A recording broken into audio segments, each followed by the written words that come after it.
Código Aberto chegando mais uma vez, mais uma semana, é a 6ª semana. Não sei se você já percebeu, mas nós já passamos 1 mês e meio juntos. Na verdade, agora completa a metade desse 2º mês dessa temporada. Aqui estão os nossos convidados, que eu já não tenho mais adjetivos para descrevê-los. Eu usei todos, porque são queridos e bonitos. Ah, tô brincando. Mas são muito inteligentes também, queridos, né? e ou bonitos, né? A barrinha, né? E ou. Nayeli, você tá bem? Tô bem. Tá bem? Como é que você tá passando? Você tá gostando desse momento de convívio aqui? Eu tô gostando. Acho que hoje eu vou gostar mais. Que vai, hoje a Nayeli vai ser perseguida. Não, isso aí não é uma novidade, que não é hoje, né? Desde o primeiro episódio, mas tá bom. Tá certo. Bia, e você? Tô bem, graças Tá a bem? Deus, tudo em ordem, tudo tranquila. A Bia, para quem não conhece, na verdade todo mundo conhece a Bia. Mas Não, o mundo todo não, mas assim, é muita coisa, né? todo mundo assim, todo mundo que tá vendo agora quase conhece. Todo mundo com bom senso. Ah, ok. A Bianca Oliveira, Oliveira. que é Pra quem não apresentadora sabe, do no começo Conexão Jovem. No começo da temporada, o Thiago deu uma Eu erradinha. chamei ela de Bianca Costa, mas tá é porque tudo bem. ela é uma pessoa que combina muitos sobrenomes. É que se você se você não sabia dessa, mas eu tenho 4 sobrenomes. Qual que é seus sobrenomes todos? 4 não, 3, né? Bianca, Valéria, Oliveira, Miliorança, Cília. Valéria Só não não é Costa. sobrenome. Mas como é Não, que ok, é eu tenho 3 como é que são os dois sobrenomes. últimos aí? Oliveira, Miliorança, Cília. Nossa, eu nunca conseguiria escrever isso. Assim. Melhorança. falar Melhorança. Melhor falar Costa, né? É melhor falar errar o Costa. sobrenome Não mesmo. tem problema. Tá tudo A tranquilo. Bianca apresenta o Conexão Jovem. O pastor Charles, lá do NASP. Tudo bem, pastor? Tudo jóia, bom estar aqui de novo com vocês. O pastor Charles chegou no NASP esse ano de 2017. Esse ano de 2017 estamos junto com a galera lá do Tá NASP. se ambientando. Vamos lá, climatizando. Climatizando. É um ar-condicionado. Oxigenando. Climatizando. Isaac. Você tá bem, Isaac? Tô bem, tamo aí de novo. Firme e forte? Mais ou menos. Firme. E fortinho. E fortinho. Fortinho. Esbelto. Esbelto. Lembrando que esse pessoal todo que está aqui, também nós participamos do Contra a Cultura e hoje, Bianca, explica de novo o Contra a Cultura. Contra a Cultura é um podcast, inclusive o podcast oficial do Código Aberto, surgiu aí em parceria nossa, né, do Conexão Jovem com o Código Aberto, e aí no meio surgiu um outro C, que é o Contra a Cultura, né, Conexão, Contra a Cultura e o Código Aberto. E aí o Contra a Cultura, ele é, como eu já disse, um podcast, dá para você ouvir aí no seu celular, através de aplicativo de podcast. No iPhone, no sistema operacional iOS, é nativo. Tem um aplicativo aí no seu celular, caso você não saiba disso. Está aí instaladinho já, prontinho no seu celular. Clica, assina o nosso canal, busca lá, né, Contra a Cultura, assina o nosso canal, é totalmente de graça. Ou no Android, acho que dá para a gente indicar 2 aplicativos, né? Sim, você tem os dois, acho que os mais usados, assim, que é o Podcast Addict e o Podcast Republic. Você entra lá no Google Store, no Google Play, procura lá, você vai Baixa achar, esses instala, é aplicativos. totalmente gratuito e tal. Entra lá, busca o Contra a Cultura também. E Tudo junto? Tudo junto. Contra a Cultura é uma palavra só. Ah, Bianca, eu não gosto de podcast, ainda não entendi muita coisa. Então tá bom. novotempo.com/Contra a Cultura. Todos os nossos episódios estão separados por temporada. É um hot site muito bem elaborado, feito, bonitinho. Tá tudo lá para você expandir a sua mente, assim como outros podcasts também, né? E também compartilhar, né? Acho que é bacana. No Contra a Cultura, os temas que a gente traz no Contra a Cultura são os mesmos temas que a gente estuda aqui, né? Os nossos temas daqui, o mesmo guia de estudo que a gente tem para o Código Aberto é o guia de estudo que a gente usa no Contra a Cultura também. Lá você vai ter pensamentos diferentes, a gente também tem uma abordagem diferente e você é convidado então para ouvir também o Contra a Cultura. Hoje, a nossa caminhada pelas cartas de Pedro, nós já passamos por vários temas. Essa é a primeira das lições, desses nossos encontros, onde nós vamos ter um tema que passa por alguns pontos do livro de Pedro. Nós temos 3 ou 4 porções das cartas de Pedro que a gente vai passar por elas, porque elas têm o mesmo tema, que é a temática do sofrendo por Cristo. Interessante que a gente terminou a semana passada falando sobre viver para Deus e agora a gente vai falar de sofrer por Cristo. Tem uma relação entre viver para Deus e sofrer por Cristo? As coisas... Eu acho que, não sei se sofrer, mas a partir do momento que eu vivo para Deus, alguma coisa em mim vai ser diferente. E se eu sou diferente pro bem, se eu faço o que é bom, e eu estou perto de pessoas que fazem o que é ruim, às vezes a minha presença já é suficiente para incomodar. Então, se eu estou seguindo o caminho, vivendo para Deus corretamente, provavelmente eu vou incomodar pessoas que não estão seguindo essa filosofia de vida. E que vai gerar um incômodo de vai volta, gerar né? um incômodo de volta. sofrimento, né? Eu penso também que, em primeiro lugar, sofrimento é uma coisa que faz parte da vida de qualquer ser humano, né? Acho que ninguém está livre de passar em algum momento por uma crise, Não é por uma eletivo, provação, né? não é eletivo, né? Não tem os mais privilegiados sofrem mais, os menos privilegiados sofrem menos, ou o contrário. Mas a questão é que o sofrimento ele vai assumindo um significado diferente da vida daqueles que vivem com Deus, né? Que foi o tema que a gente terminou falando na semana passada. E agora a gente passa a entender aqui nas cartas de Pedro que o sofrimento ele é interpretado sob uma ótica diferente na vida daqueles que estão ao lado de Jesus. Então acho que Pedro vai mais ou menos nessa direção. Mas de que sofrimento a gente está falando aqui, Isaac? Porque é o sofrimento de... Porque assim, falando, todos nós sofremos por razões diferentes, de natureza diferentes, mas de qual sofrimento Pedro vai falar aqui especificamente? Ele está falando especificamente sobre o fato de você sofrer por causa do que você acredita e por causa de quem você serve. Né? Como o pastor Charles falou, sofrimento todos nós estamos sujeitos, mas é um sofrimento mais, digamos assim, por causa de uma condição climática, por causa de uma situação financeira, por causa de uma doença, por causa das coisas que são naturais. Aliás, naturais não, porque o natural seria que tudo estivesse em ordem e em paz como Deus criou.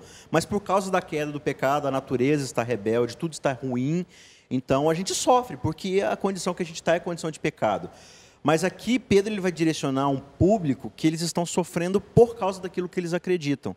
Né? Então eles são perseguidos, eles são difamados, eles são presos, eles são fisicamente abusados no sentido de espancamentos, apedrejamentos, chicote, prisão, enfim.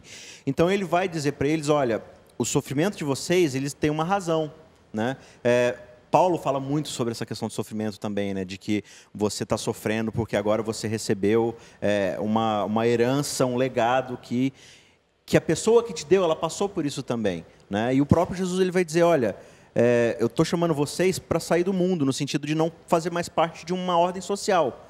Então, se você entende que tudo está de um certo jeito, tem um status quo, e você é chamado para sair desse status quo, automaticamente você vai incomodar quem ainda está no status quo. Ou seja, eu começo a fazer o que é bom e o que é certo, eu vou incomodar quem está fazendo aquilo que é ruim. Então, automaticamente, como a própria Nayeli introduziu falando, você vai gerar um desconforto, e as pessoas não sabendo lidar com isso, elas vão partir para o conflito e muitas vezes vão causar sofrimento.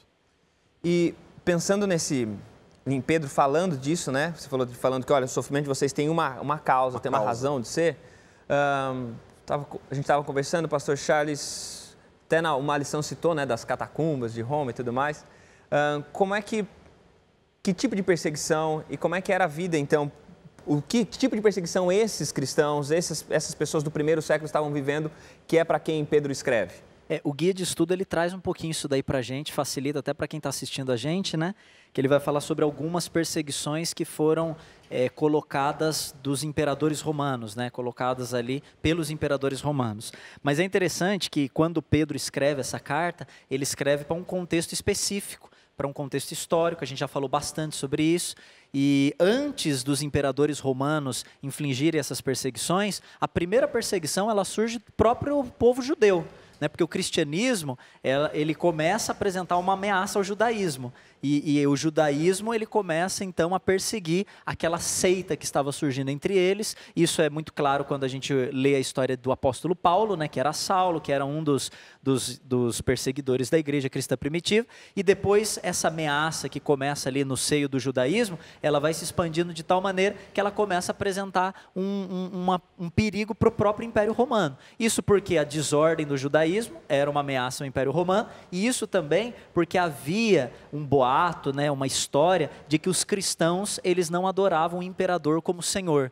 Eles inclusive usam a própria expressão, né, Kyrios, que em grego significa senhor. Essa expressão que era usada para o imperador, ela é usada também para Jesus Cristo. Então isso era como se fosse uma afronta ao império, né? Como é que pode um grupo, uma seita, um movimento usar um título que é designado para o imperador, para aquele que era a representação da divindade na terra, no conceito romano? Como é que eles podem usar isso para um tal de Jesus Cristo, né? Então, isso começou a apresentar uma ameaça tão grande que eles tentaram sufocar o cristianismo. E aí o guia de estudo vai falar de duas grandes perseguições que eles sofreram, uma no período de Nero e outra depois no período de Domiciano. Nero, a gente sabe aí pela história, né, a tradição diz que houve todo aquele incêndio em Roma e tal, e aí alguns dizem que ele mesmo provocou incêndio em Roma, porque ele queria higienizar a cidade de Roma e repaginar a cidade de Roma, e ele tinha que colocar alguém como culpado. E aí diz a história que ele colocou os cristãos como culpados, aí vem toda aquela história das perseguições, do Coliseu, apesar de que eu ouvi assim, uma segunda versão de que o Coliseu talvez não tenha sido o lugar exato onde muitos cristãos tenham sido ali martirizados ou brutalizados. Perto do Coliseu tem o Circo Máximo, que era um outro local onde aconteciam essas perseguições. Talvez a maioria dos cristãos tenha sido martirizada ali, naquela região que eles chamam de Circo Máximo. Mas isso acontece um pouquinho posteriormente, quando o Império Romano entra nessa jogada aí de perseguição. Olha o Código Aberto dando informações históricas e ajudando o pessoal que vai fazer Enem. Eu tô chocada aqui com o conhecimento do rapaz. Você está impressionado? Eu estava imaginando, assim. Não, você já estava visualizando. Tá visualizando, né? Você estava se sentindo perseguida também? Quase. Quase isso, né? Tá tão intensa a sua explicação aqui que Eu já estava começando a olhar para trás já. Tipo, Será que tem uma fera selvagem? Mas esse contexto histórico é importante, a gente tem reforçado isso porque é de onde o texto bíblico parte e a gente precisa partir do mesmo lugar que ele parte. E aí a gente tem um texto, já que a gente entendeu um pouquinho o ambiente para quem Pedro está escrevendo, 1 Pedro capítulo 3, Anaeli, Anaeli, para quem não sabe, é a leitora oficial do Contra a Cultura. E do né? Código Aberto. E agora nessa por esses Nessa meses temporada. do Código Aberto. E a 1 Anaeli Pedro que lê 3. em todas as línguas, né, Anaeli? Em todas as línguas. Eu poderia. Mas Nossa. eu não vou ficar me exibindo igual o Charles. Não, você poderia ler em latim, já que o contexto é romano, Já né? o contexto é Ela romano. poderia ler em latim, Parece que então. latim vai estar em falta aqui. Então deixa Mas você pra pode lá. ler, se você quiser, lendo em português e passando para a gente em latim, fica à vontade. 1 Pedro 3,14. 14. Mas, ainda que venhais a sofrer por causa da justiça, bem-aventurados sois. Não vos amedronteis. Portanto, com as suas ameaças, nem fiqueis alarmados. O interessante desse texto é que Pedro está falando, olha, se vocês vierem a sofrer por causa da justiça, bem-aventurados sois. Ele faz um eco daquilo que Jesus diz nas bem-aventuranças, Mateus capítulo 5, né, o versículo 12 e 13. Bem-aventurados sois quando fordes perseguidos por causa da justiça. E aí Jesus termina as bem-aventuranças falando dos perseguidos e bem-aventurados. Que bem-aventurança, que felicidade existe em ser perseguido. Como é que Pedro pode olhar para as pessoas que estão sofrendo perseguição e dizer, assim como Jesus disse, que eles estão sendo bem-aventurados? Que tipo de felicidade que existe em ser perseguido? Esses dias eu estava pensando, estava meditando em casa, e aí, até por conta de uma história de uma amiga minha e tal, ela está passando por um período muito delicado na vida, de perseguição também, e aí eu fiquei pensando, nossa, sofrer é uma condição aqui, né? Ninguém escapa. Porque tem gente que fala assim, se eu acreditar em Deus, eu sofro mais perseguição, mas os que não acreditam também sofrem do mesmo jeito. Não necessariamente perseguição religiosa, alguma coisa, mas sofrem do mesmo jeito. Agora, seguir a Deus e sofrer por Deus tem uma consequência. Essa consequência, no final, a gente sabe, vai ser a vida. Você sofrer por outra coisa que não seja de Deus, também vai ter uma consequência. E essa consequência, no final, vai ser a morte, né? Então, assim, bem-aventurados os que sofrem, eu acho que por Deus, é essa felicidade, porque a gente acha que a gente vai conseguir a bênção, o alívio aqui, às vezes. A gente quer o alívio e as coisas aqui. Uhum. E a nossa cabeça, a nossa mente se limita às coisas aqui. Quando a gente estudou Jó, por exemplo, a gente discutiu bastante sobre isso. Jó, ele falou assim, Senhor, eu posso morrer aqui. O Senhor pode tirar a minha vida, mas eu preciso entender algumas coisas. E porque Jó ele começou a colocar o seu pensamento numa coisa muito mais além.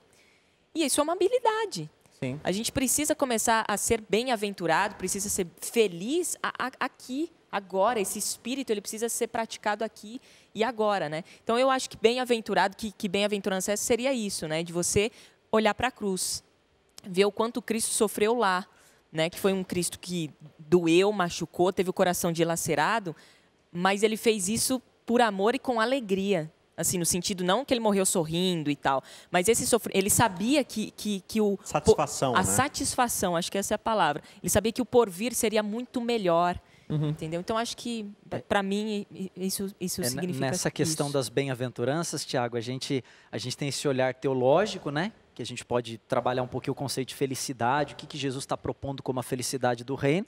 E a gente também tem esse olhar social, né? A gente entender o contexto social para quem ele está falando. Tanto o contexto no qual Jesus estava inserido, que também eram as vítimas do Império Romano, é lógico que existia a cápsula judaica ali que os cobria, mas que também estava macumunada com Roma, né? O judaísmo ele prestava contas para Roma e por isso tinha que haver entre eles um acordo político necessariamente. E esse olhar social nos ajuda a entender que essa bem-aventurança não é simplesmente pelo fato de que eles são perseguidos. Jesus não está falando, vocês são bem-aventurados porque vocês são perseguidos. Mas a bem-aventurança está naquilo que eles estão por receber. Bem-aventurado porque vocês serão fartos, bem-aventurado porque vocês vão herdar o reino, bem-aventurado porque vocês verão a Deus. Então não está na condição que eles estão enfrentando, mas na dádiva do reino que eles receberão. E essa linguagem de Jesus, que inclusive é uma linguagem que reiteradas vezes vai aparecer nos evangelhos, né? Reino de Deus, reino de Deus, reino de Deus. Às vezes ele usa reino dos céus, às vezes o evangelista usa reino de Deus. Uma linguagem, a gente poderia dizer assim, quase que sinônima, né? Reino dos céus, talvez até uma geografia e tal, mas a ideia do reino de Deus é mais como um novo jeito de viver. Um modo de vida, né? Um modo de vida, um novo jeito de se comportar diante das circunstâncias, né? É prova disso que Jesus fala que o reino já estava ali, né? Estava no meio deles, estava dentro deles e tudo mais. E esse reino contrasta com o império, né? Então eles estavam sob o domínio imperial e de repente surge lá um Galileu, um desconhecido, filho do José, filho da Maria, e ele começa a apresentar um novo estilo de vida, um novo jeito de viver. E detalhe, ele encarnou esse jeito de viver, ele exemplificou esse jeito de viver. E na exemplificação desse jeito de viver, ele começa a contrastar o sistema do império, a maneira como as coisas funcionam no império, opressão, desigualdade, criminalidade, injustiça, e agora ele vem vivendo as características do reino, que é justiça, é paz, é harmonia, é igualdade, é bondade, é compaixão, e aquilo trouxe para aquelas pessoas, e eu imagino que também para os ouvintes ou os leitores de Pedro, trouxe esse olhar de que o sofrimento não é algo que a gente precisa temer para sempre, né? É uma condição. É uma descrição de uma condição efêmera, temporária, mas que pode assumir para a gente um significado diferente se a gente vive com Deus e se a gente vive para Deus, né? Muito bacana. Eu sei que você está desejoso, Isaac, de falar, mas a gente volta porque a gente vai continuar nesse assunto para a gente entender bem essa bem-aventurança, essa ideia da felicidade que existe em sofrer. Que tipo de felicidade é essa que existe em sofrer por Cristo? Fica por aí, tá bom? A gente volta, a gente vai continuar a nossa conversa. A gente ainda vai passar por alguns tópicos bem interessantes e vai, talvez, no final do programa, a expectativa da gente é que você termine esse programa entendendo que sofrer por Cristo, quem sofre por Cristo é um bem-aventurado. Então fica por aí, daqui a pouco a gente volta.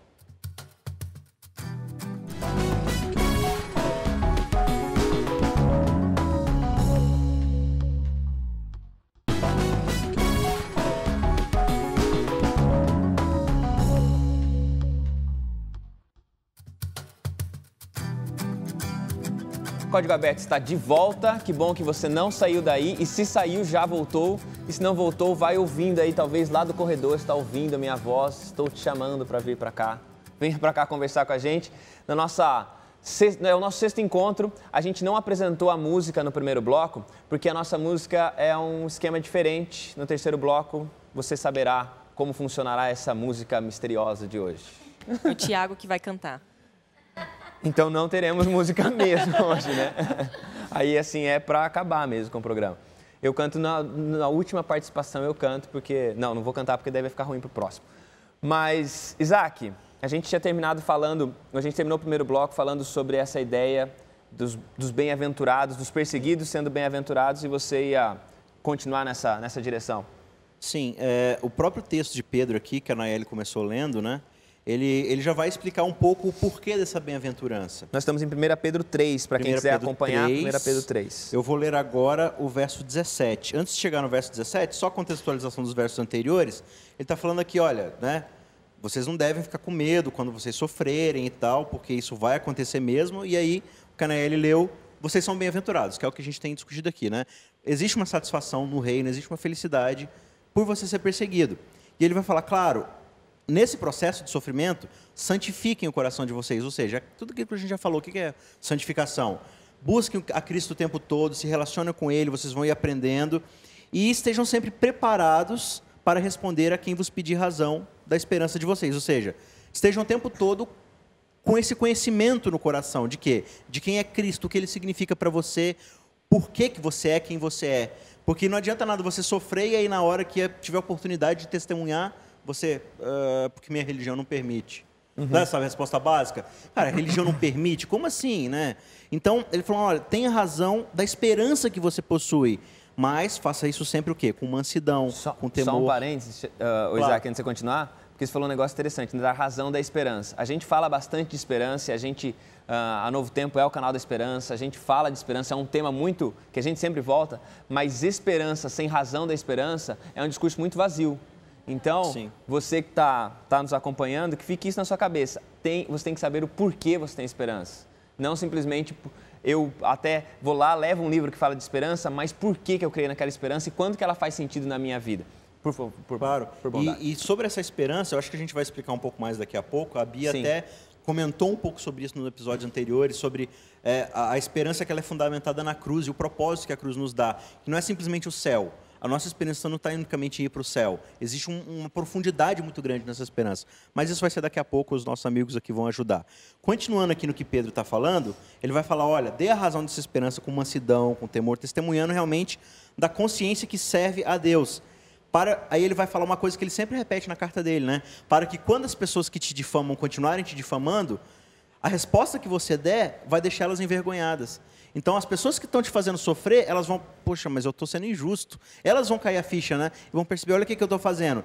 E aí ele vai entrar no verso 17, dizendo o seguinte, porque se for da vontade de Deus, é melhor que sofrais por praticares o que é bom do que o que é mal. O pastor Charles falou, todo mundo sofre? Todo mundo sofre. Qual é a diferença do cristão? É o propósito. Então, assim, é melhor você sofrer, já que você vai sofrer, sofra pelo bem. Né? Porque assim, não está fácil para ninguém.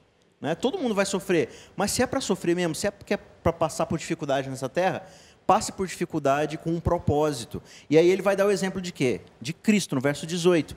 Pois também Cristo morreu uma única vez pelos pecados, o justo pelos injustos. O que ele está falando aqui? Alguém que não era para ter sofrido. Se tinha alguém que não era para sofrer, era Cristo. E ele sofreu por quem tinha que sofrer. O justo sofrendo pelos injustos para conduzir-vos a Deus. Morto sim na carne, mas vivificado no Espírito. E aí ele vai falar aqui de Noé, né, de como a mensagem da cruz foi pregada desde aquela época. Mas enfim, o que ele está falando aqui? Olha, o que é sofrer como Cristo sofreu? É sofrer, mesmo de forma injusta, mas com essa ideia que ele já falou nos outros versos, né? No começo de sua carta, é o quê? É sofrer buscando esse testemunho de salvar o máximo de pessoas possíveis. Já que o seu sangue vai ser derramado, que ele seja derramado pelas pessoas que podem ouvir a razão da nossa esperança. Então, acho que é muito próprio a gente fazer o que a Bianca falou. Para a gente entender a razão do nosso sofrimento e por que nós somos felizes, a gente precisa olhar para a cruz. A gente precisa olhar para o sacrifício de Cristo. Isaac, e isso que o Isaac está falando é tão importante a gente ter claro na nossa mente que a gente sofre com um propósito. A gente sofre pelo motivo da prática do bem, né? Então, é quando a gente está nesse caminho de Cristo, quando a gente está imitando os passos de Cristo, naturalmente a gente vai viver as experiências que Ele viveu, então a gente vai sofrer perseguição, injustiça e tudo mais, mas pela imitação que a gente tem com Cristo, não por praticar o que é mal. E esse sofrimento, ele é para testemunho das pessoas e não para engrandecimento do eu. Porque tem gente que às vezes sofre, né? E faz questão de contar que está sofrendo, no peito, né? Um troféu, Se né? promover. Não, olha, porque eu sofri muita injustiça quando eu saí lá, porque eu era honesto, e eu fazia tudo certinho, e eu sempre fui muito correto nas coisas que eu fazia. As virtudes mas dele, as pessoas, né? exatamente, está proclamando as virtudes dele. Né? E é interessante que os cristãos que estão nesse contexto, né, recebendo essa carta aqui num contexto imediato, eles sofriam em silêncio. Né? Eles sofriam em silêncio. A vida deles e o martírio deles era como semente. e fazia com que se multiplicasse o movimento. Mas eles não ficavam se autopromovendo, mostrando nós estamos sofrendo, não. Eles não faziam isso para que o nome deles ficasse gravado. Prova disso é que o nome deles caiu no anonimato. Mas o movimento do evangelho chegou até nós. Mas o Bia, aí volta naquilo que a gente estava falando no intervalo, que assim, não era um sofrimento, uma perseguição procurada. Exatamente, porque às vezes a gente procura essa perseguição. Esses dias mesmo, conversando no Contra a Cultura, ou uma conversa que a gente tem de corredores aqui na Novo Tempo, né? Eu Ana e o Isaac, a gente estava falando sobre... assim, às vezes o cristão ele se torna piada. Por quê? Porque nós nos comportamos de uma maneira tão estranha que para o outro que não conhece a Cristo, nós somos uma piada. E aí, às vezes, para o pessoal de casa, nossa, mas que ofensa. Não, é a maneira, é só para a gente entender como a gente se comporta. E aí, como o mundo está enxergando a gente. Exatamente. Né? Aí o Isaac falou assim, vê se alguém faz piada de Madre Teresa de Calcutá, Martin Luther King. Ninguém faz. Entendeu? Por quê? Porque eles se comportaram de uma maneira que não deram motivo para serem assim. Eles foram perseguidos, sim, né? O Martin Luther King foi perseguido e tal. Mas, assim, no sentido de, olha como a gente está se comportando e olha como essa nossa ação gera uma reação no outro. Aí é onde eu quero chegar. O nosso comportamento gera uma reação. Se a gente se comportar de uma maneira que vai ativar no outro um ataque, né? Por quê? Porque a gente se comportou de maneira ofensiva, às vezes apontando o dedo, às vezes batendo no peito, tá vendo? Você tá isso é preconceito, isso é não sei o quê, porque eu sou cristão, tararará. A gente vai ser perseguido, entendeu? O silêncio para mim é algo fundamental, porque ele traz para nós o equilíbrio, por vezes, né? Por vezes não, por muitas vezes. O silêncio, ele fala muito mais, ele grita muito mais, às vezes. Ele gera no outro uma reação de impacto, né? O silêncio. Cristo agiu por muitas vezes em silêncio. É descrito como uma ovelha muda que é levada ao matador. Silêncio, né? É uma bênção, entendeu? Se a gente falasse menos e escutasse mais, a gente aprenderia muito mais e se comportaria muito melhor. Então, eu vejo dessa forma o perseguir, né? Mas... E aí, às vezes, a gente é perseguido, a gente reage e é perseguido, aí a gente bate no peito, tá vendo? Eu sou de Cristo, eu estou perseguindo. Leva isso como um troféu. E aí a gente começa a anunciar as nossas virtudes, e não a nossa virtude, a nossa fidelidade, nossa força, né? Mas eu acho que também isso mora nessa diferença entre o meu comportamento e o que eu falo. Porque a gente acha que o discurso que a gente tem é bonito e é isso que vale. Então, eu discurso sobre o que eu acho que está certo e não eu vivo aquilo. E o silêncio também está vinculado para mim ao comportamento. Eu não preciso bater no peito para ninguém que eu sou cristão. Eu não preciso fazer nada disso, eu preciso me comportar como cristão. E a gente se comporta muito pouco como cristão. E fala bastante. E o texto que o Isaac leu, né? Só frisando aqui, a gente já leu o texto, mas diz assim que a gente tem que fazer isso todavia com mansidão e temor, seguindo uma boa consciência. Então, assim, né? Pedro é tão equilibrado, né? Que ele diz assim, ó, você vai sofrer, você vai, no momento que estiver passando por injustiça, você vai ter que dar uma razão da esperança que há dentro de você. Mas quando for fazer isso, faça com mansidão. Faça com temor. Forma sensata, e assim, né? Boa consciência, né? Tem uma consciência bacana para fazer isso. Quando a gente adota o caráter de Cristo, quando de fato a gente olha para a cruz, é automático o caráter de Cristo ficar em mim. E as minhas ações serem... assim, no sentido de cada vez que eu... entendi o que você quis dizer. Não é automático. Não é automático, mas é assim, cada vez que eu olho, o meu eu é diminuído. Sim. E cada vez que o meu eu é diminuído, mais Cristo cresce. E aí as minhas ações são impactadas. Talvez ele não seja instantâneo. Exato. Né? Ele é um processo que é o processo da santificação, de graduação. De o tempo todo você está olhando para a cruz, tentando entender a razão pela qual Cristo sofreu, e isso vai gerando em você uma contrição. Constrangimento. Um constrangimento. E aí o seu eu acaba... Ele murcha. Não tem como, assim... É claro, o nosso coração tem a condição de rejeitar isso, né? Mas o único jeito de a gente chegar nesse ponto é por intermédio do testemunho de Cristo. Então, só para a gente voltar, e a gente falou, tem várias ideias aí pipocando, mas para a gente deixar bem claro essa ideia da cruz como sendo esse filtro para a gente entender o nosso sofrimento. Vamos tentar só deixar isso mais claro ainda para a gente Como é que a gente consegue deixar isso mais claro? A cruz como sendo esse elemento que ajuda a gente, que orienta esse sofrimento. Eu vou pensar no prático para mim hoje, por exemplo, eu não quero sofrer. Eu não tenho vontade nenhuma de sofrer. Mesmo quando você pensa no propósito, se eu como ser humano, eu não quero saber de propósito nenhum, eu estou cansada, eu não quero sofrer. Mas quando eu olho para a cruz, eu penso no que Deus passou, no que Jesus passou. E quando eu olho para isso, realmente eu tenho que sentir vergonha, porque o que eu estou sentindo hoje não é nada. Eu nem estou sendo perseguida, eu não estou sofrendo nada. Entendeu? Eu penso assim. Então, o que eu estou dizendo é só para o pessoal de casa, que às vezes acha que a gente está discursando bonito e que a gente consegue fazer tudo o que a gente fala aqui. Na verdade, a gente está falando primeiro para a gente mesmo, porque a gente está bem longe de conseguir.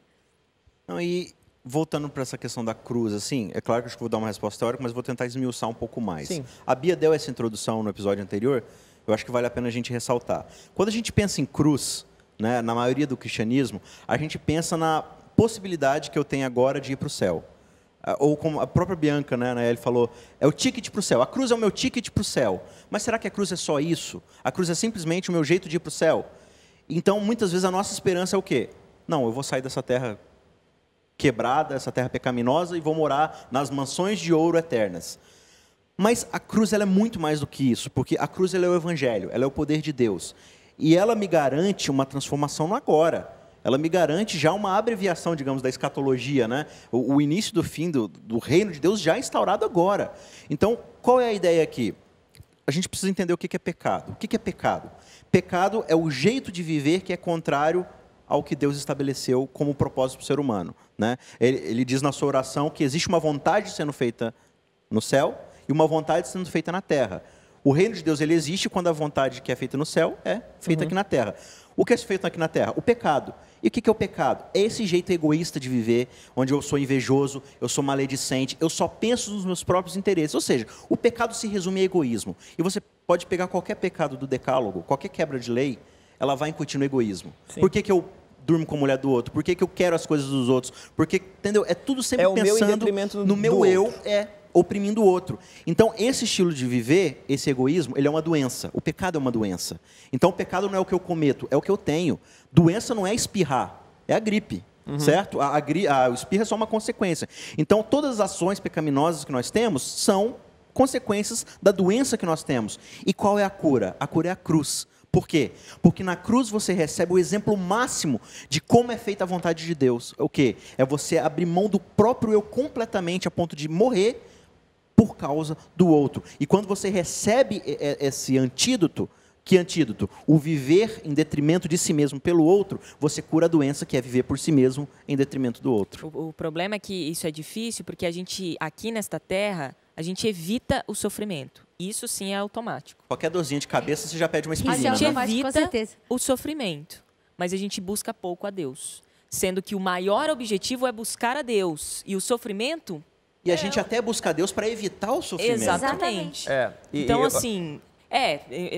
também, né? A gente busca a Deus, mas assim, no Para ele sentido... parar com minhas dores, né? Parar Exato, com meus chega a ser uma dificuldades. ação egoísta, né? Mas esse buscar a Deus que eu digo é assim, eu não tô me preocupando, meu foco não está no sofrimento. Porque tem gente que coloca todas as energias, foca todas as energias no sofrimento, em evitar o sofrimento para que ele se resolva. E por vezes ele não vai ser resolvido. Ele não vai ser resolvido. Mas, Entendeu? Bia, mas eu Não- acho também que vale a pena a gente lembrar que esse anseio pelo não sofrimento, ele também representa um eco lá de trás Sim, do a Jardim gente do não foi Éden, feito né? pra A gente isso, não né? foi feito para o sofrimento. Então, eu imagino assim que nesse cenário que o Isaac colocou para a gente, nesse pano de fundo do Evangelho e da cruz, o sofrimento não é algo que a gente anela, não é algo que a gente deve desejar. Ah, não, eu quero sofrer por sofrer. Mas é o sofrimento com o propósito de salvar. O sofrimento de Cristo, ele não é um sofrimento praticado por alguém que gosta. Ah, não, eu quero sofrer porque eu gosto de sofrer. Não, eu vou sofrer porque através do meu sofrimento que eu vou gerar vida. Então, o sofrimento é para geração de vida, de salvação, de Tem um transformação. objetivo, tem um É objetivo, propósito. A exatamente. ideia é o seguinte, já que alguém vai sofrer, que sofra eu e não você. Sim. É isso que Cristo falou, para vocês não sofrerem mais, eu sofro sofro no no lugar. lugar. Exato. Então assim, tá eu e o Substituição. Charles, eu vou sofrer para você não ter que sofrer. Não é porque eu gosto de sofrer, mas eu te amo tanto que eu dou a minha vida no seu lugar. E aí Jesus vai falar, olha, qual é a maior manifestação de amor? É aquele que dá a sua dá a própria vida vida em favor pelo dos outro. outros. Agora, se é pelo amigo, imagina pelo inimigo, né? Então, a cruz, ela te dá essa esperança. Qual a esperança? De que a partir de uma regeneração em Cristo, eu consigo viver aqui na terra, hoje, relampejos do que Cristo me promete lá no céu. Eu já posso colocar o céu aqui hoje. Fazer a vontade de Deus aqui na terra como ela é feita lá no céu. Que o Charles está falando do reino de Deus, né? É trazendo isso para a vida que a gente consegue viver essa premiere do reino de Deus aqui, né? Essa estreia do reino de Deus. Mas uma coisa que eu achei bem bacana, falando a respeito da cruz, né?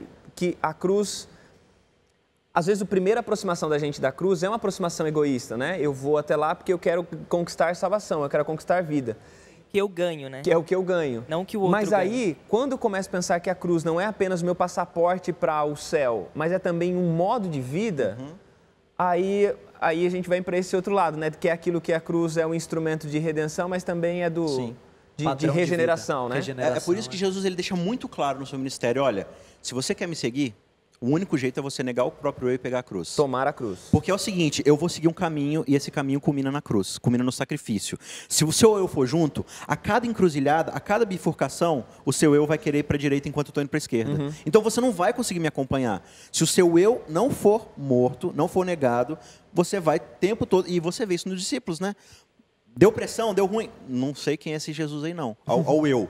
Pegando a bifurcação. E aqui o Pedro falando disso, né? E aí você vê Pedro falando, gente, eu passei por isso, eu sei como é que é. Eu sei que não dá. Não dá, não tem como. Não dá para fugir da cruz. Não dá para fugir da cruz. Isso é muito... É bem bonito. Nessa nossa conversa, a gente ainda vai passar para um próximo assunto, que é pensando um pouquinho em quem são esses perseguidos, qual é a característica e como a gente vai lidar com essa perseguição. Mas isso é assunto para o terceiro e último bloco. No terceiro e último bloco, nós temos a nossa música secreta e também vamos terminar a nossa discussão sobre aqueles que sofrem por Cristo. Fica por aí, a gente volta daqui a pouco.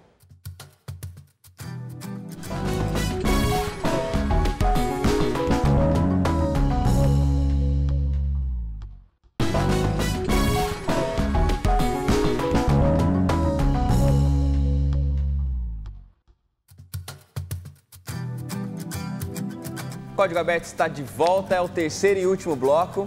Aqui restou aqui no nosso círculo, apenas eu, Isaac e Charles, porque a nossa música especial hoje é com as musas do Código Aberto. Musa, ó. Muito bom. Que é a Bianca Oliveira e a Naeli Leite. Bianca, que talento é esse, cara? Então, que talento é esse, Thiago? Eu também não sei. O talento é só ela. É só da Naeli, então... E eu faço um barulhinho para ela nos alcançar com a sua bela voz. Ok, então, Naeli, alcance-nos com sua bela voz. Que Deus, através do Espírito Santo, alcance vocês. Amém.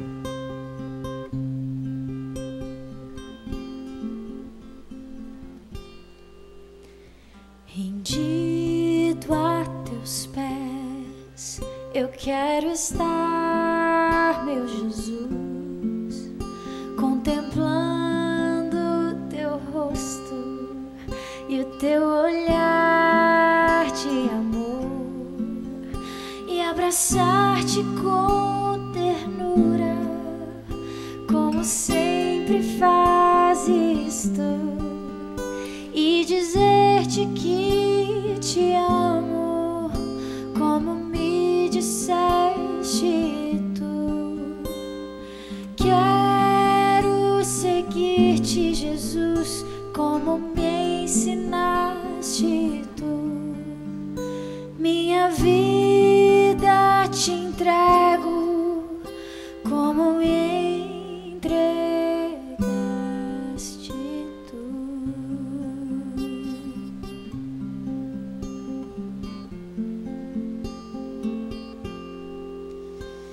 Rendido aos teus pés, eu quero estar, meu Jesus, contemplando teu rosto e o teu olhar de amor e abraçar-te com ternura, como sempre fazes tu, e dizer-te que te amo, como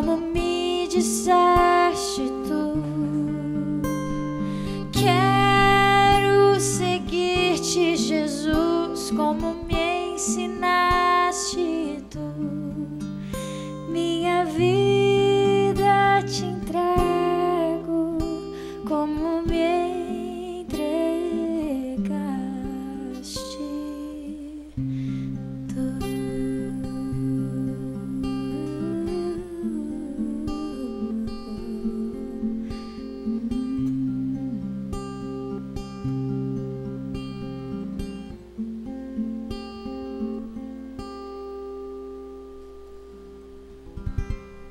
Que lindo, que lindo. Obrigado, viu, pessoal? Acho que daria pra gente ouvir vocês mais algumas vezes ainda. Amém. Obrigado. Por isso. Amém. Deus te louvado, e acho que essa música fala bem daquilo que a gente está pensando.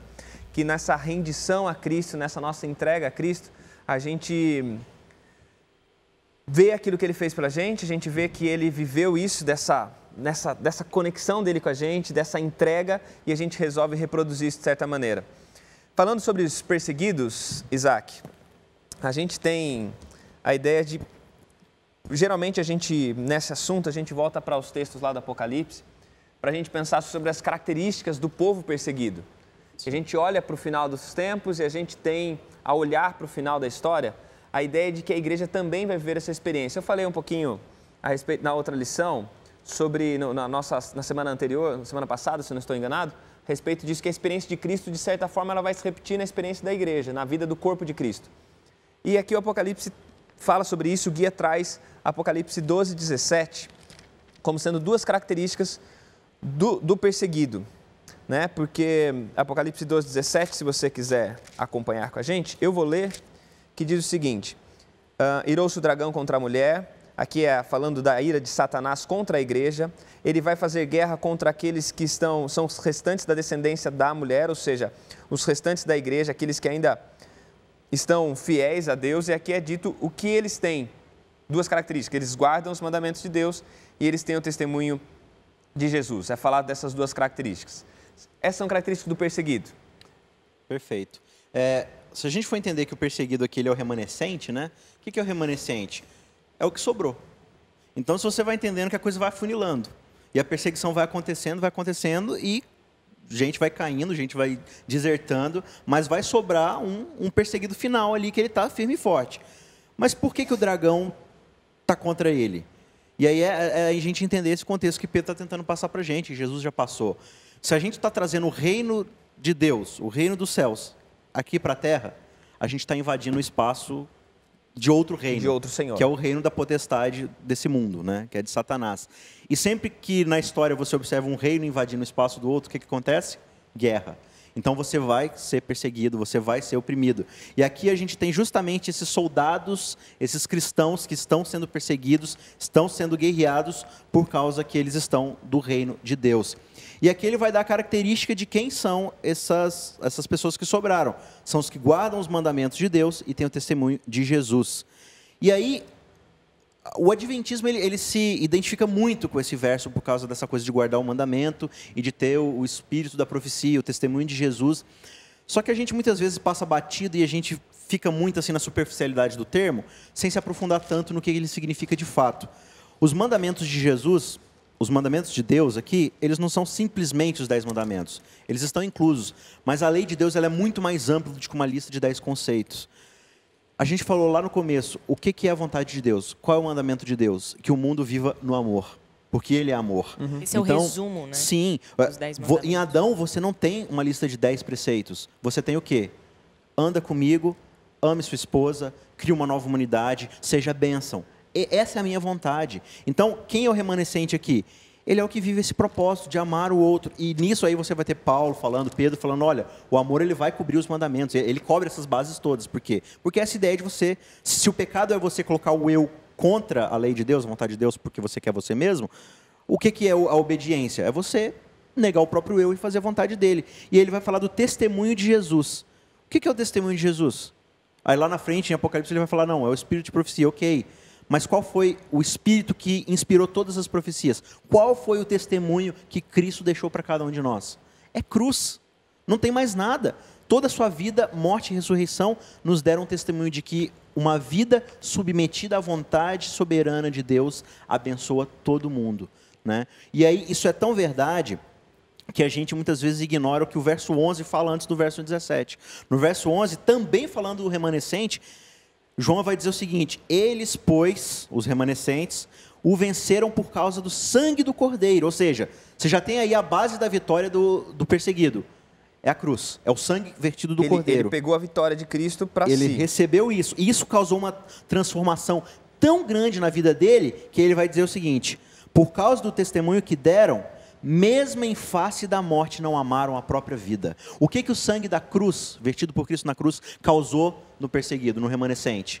Causou ele uma transformação tão profunda que diante da morte agora, a vida dele não vale mais, o que vale é a vida do outro.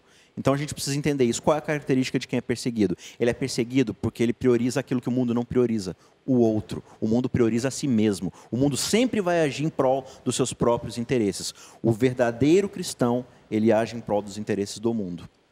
E isso gera perseguição, né? Total. Esse tipo de estilo de vida, esse jeito de viver, ele provoca inimizade, ele provoca intriga. Até um texto aqui do nosso guia de estudo, ainda nesse contexto, né, em que a autora norte-americana Ellen White, ela diz assim: a perseguição e o descrédito esperam todos os que estiverem cheios do Espírito de Cristo. O tipo de perseguição ele pode mudar com o tempo, mas o princípio, ou seja, o espírito que o anima, é o mesmo que tem assassinado os escolhidos do Senhor desde os dias de Abel.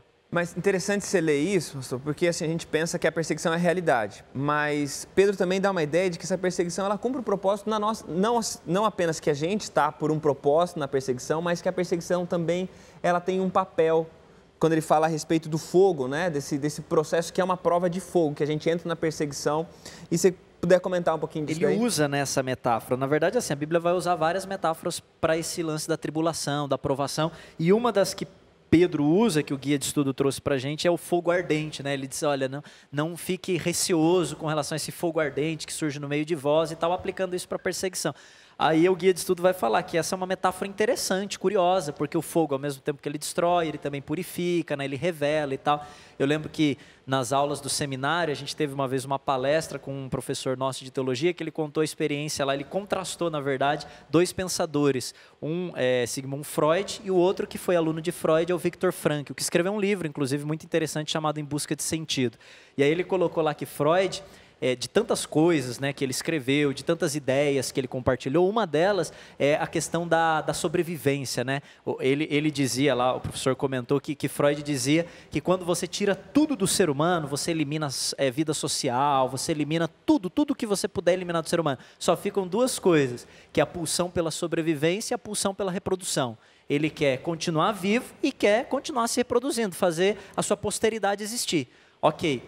Aí o aluno dele, o Viktor Frankl, né, leu os comentários, aquilo que ele ensinou, Freud e tal, mas ele viveu no contexto da Segunda Guerra Mundial, e ele foi para o campo de concentração e tal. E lá ele disse, olha, eu concordo com Freud, mas até a metade do que ele falou. Por quê? Porque lá no campo de concentração eu vi que no meio de toda a crise, no meio de toda a provação, alguns vendiam de fato seus princípios, vendiam a sua fé em troca de sobrevivência e em troca da posteridade.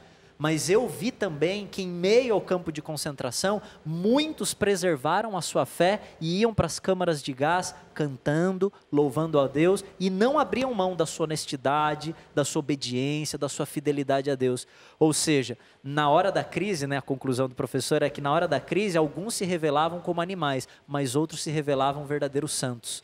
Então a crise ela tem esse poder purificador para desmascarar a gente e mostrar em quais bases nós estamos alicerçando a nossa vida, a nossa fé. Isso é interessante. A gente falou de muita coisa e são conceitos bem profundos, mas assim, para a gente tentar, a gente tem pouquinho tempo, mas nesse pouquinho tempo que a gente tem, como é que a gente pode, como é que quem está em casa pode visualizar essa perseguição às vezes na vida? Como é que a gente é perseguido, não pensando nessas coisas, não pensando no extremo, porque o extremo virá. Na experiência da gente, em algum momento, pode ser que não venha para todos, mas o extremo virá.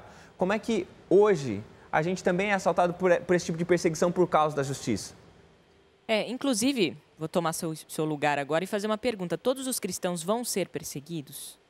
Porque a gente tem a ideia assim, não, então agora eu sou cristão, será que eu tenho que esperar alguma bomba na minha vida e tal? E aí, Charles, todo cristão vai ser perseguido, sim ou não?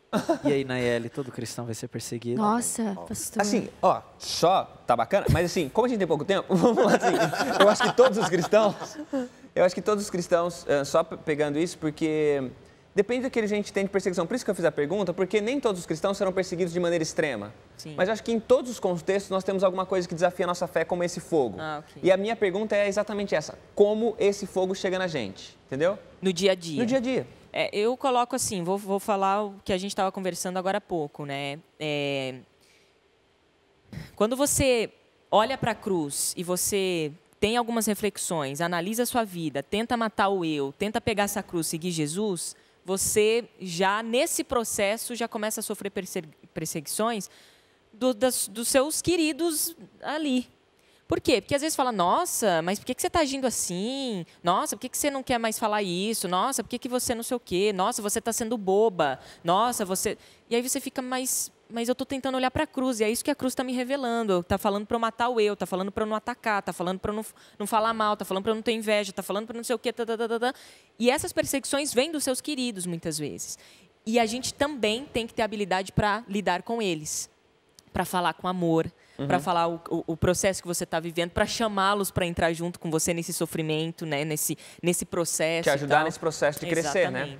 É importante a gente olhar, quando a gente olhar para isso tudo que a gente está falando, deixar claro mais uma vez que isso tudo é o reino de Deus, e aquilo que a gente está falando aqui é um modo de vida, e nesse modo de vida, acho que uma coisa que ficou bem clara daquilo que a gente falou é que a gente passa a operar num sistema diferente, a gente passa a ter um modo de vida que não é assimilado facilmente pelo mundo, porque é um modo de vida que o mundo recusou, que a sociedade desse tempo recusou esse modo de vida.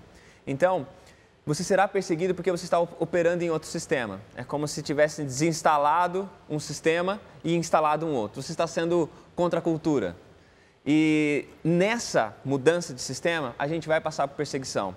Mas eu termino com a fala de Jesus, que Jesus falou o seguinte: vocês são bem-aventurados quando forem perseguidos, porque da mesma forma perseguiram aqueles que vieram antes de vós. Eu gosto muito dessa ideia porque alguém pagou o preço, algum tipo de preço, para que o Evangelho e esse Cristo que a gente falou aqui chegasse até a gente. Alguém pagou o preço.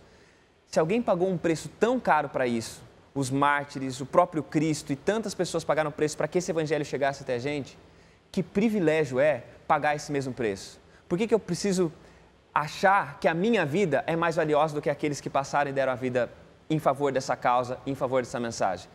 Essa é uma mensagem que você não vai ouvir em todo lugar, mas a mensagem que é de Apocalipse 12:11 é a mensagem que a gente quer deixar para você, por mais impopular que ela seja. Que você dê a sua vida, entregue a sua vida e se perca em Cristo de tal maneira que a gente não ame nem a nossa própria vida em vista de morte. Que a sobrevivência não seja o mais importante. Que Deus te abençoe. Código Aberto volta na semana que vem. Fique com Deus e até lá.